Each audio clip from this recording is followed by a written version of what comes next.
Hi, and welcome to our presentation on the 2020 instructions for Form 1099 NEC. If you're a business owner or tax professional, it's time to get familiar with the 2020 1099 NEC form from the IRS.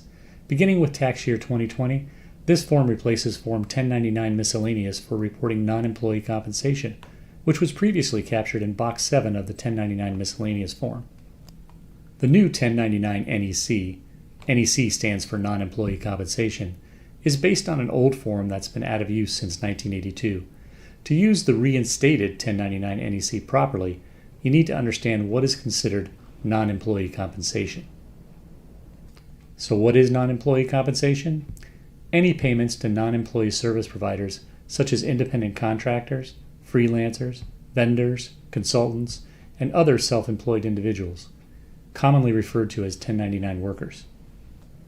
According to the IRS, if the following four conditions are met, you must generally report a payment as non-employee compensation.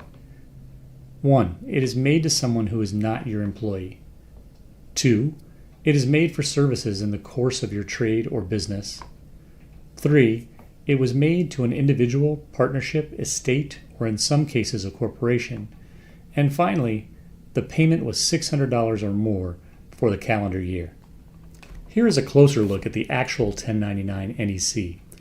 Beyond the sections for payers and recipient information, there's the all-important Box 1 to indicate any non-employee compensation as already described.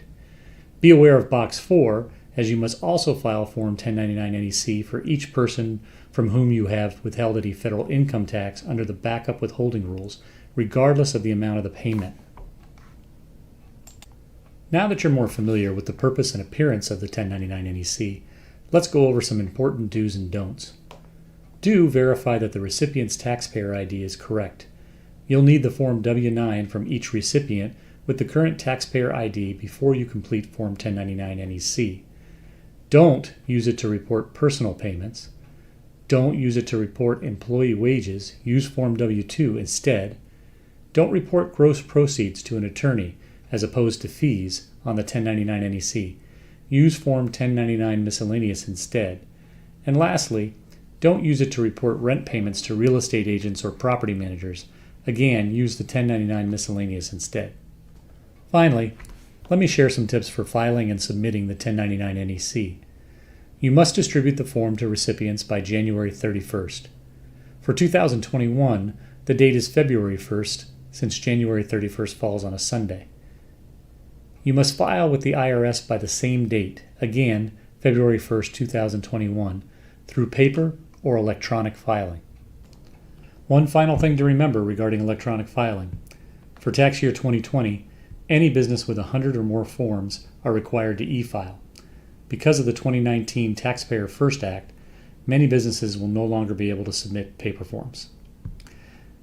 Thank you for attending our presentation.